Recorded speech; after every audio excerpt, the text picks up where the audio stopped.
안녕하세요. 굿모닝 갓모닝 갓모닝 굿모닝입니다. 마가복음 15장 42절에서 47절을 묵상하겠습니다. 이날은 준비일 곧 안식일 전날이므로 저물었을 때에 아리마대 사람 요셉이 와서 당돌이 빌라도에게 들어가 예수의 시체를 달라 하니 이 사람은 존경받는 공회원이요 하나님의 나라를 기다리는 자라. 빌라도는 예수께서 벌써 죽었을까 하고 이상히 여겨 백부장을 불러 죽은 지가 오래냐 묻고 백부장에게 알아본 후에 요셉에게 시체를 내주는지라. 요셉이 세마포를 사서 예수를 내려다가 그것으로 싸서 바위 속에 판 무덤에 넣어두고 돌을 굴려 무덤 문에 놓음에 막달라 마리아와 요새의 어머니 마리아가 예수 둔 곳을 보더라. 아멘. 오늘 본문에는 빌라도에게 예수님의 시체를 달라고 했던 아리마대 요셉이 나옵니다. 과연 그는 누구일까요?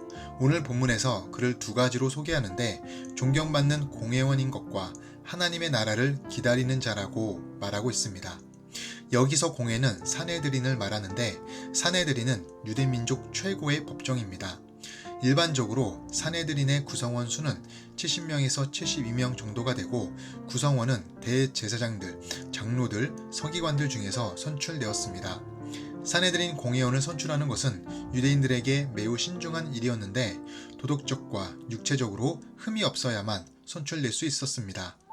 사내들인 공회원들은 평상시에는 자신이 속한 지역에서 재판관으로 있고 절기나 다른 필요한 일이 생기면 예루살렘 성전에 있는 사내들인으로 업무를 보러 가는 것이었습니다. 사내들인은 우리식으로 말하면 대법원보다 더 높은 기관입니다. 주로 모세의 율법을 다르게 해석하는 사건들에 대해서 최종 판결을 내려주는 일을 했습니다. 형사사건의 경우에는 사내들인의 의결을 거친 후 로마 총독의 승인을 받아서 형을 집행했습니다. 예수님께서도 그 절차를 밟아 십자가에서 죽임을 당하신 것이었습니다. 그 사내들인에 아리마대 요셉이 소속되어 있었습니다. 실로 요셉은 대단한 사람이었습니다. 그래서 유대인임에도 불구하고 빌라도 총독에게 시체를 달라고 얘기할 수 있는 위치에 있었던 것입니다. 그런 요셉은 무엇보다 하나님의 나라를 기다리는 사람이었습니다. 자신이 드러내놓고 예수님의 제자라고 밝히지는 않았지만 예수님의 말씀이 진리의 말씀이라는 것을 믿었기 때문에 예수님을 따랐고 하나님의 나라를 기다리는 자가 될 수 있었던 것입니다. 요셉은 예수님을 정성껏 장사 지냅니다. 결국 그가 했던 일은 이사야 53장 9절의 말씀을 성취하는 행동이었습니다.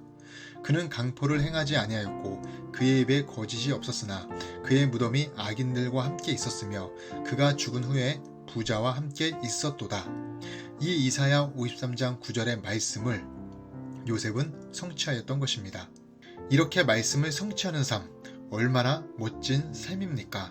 신앙생활을 하면서 이렇게 말씀을 성취하는 사람이 있고 말씀을 성취하지 않는 사람이 있습니다. 우리는 무엇보다 말씀을 성취하는 신앙이 되어야 합니다.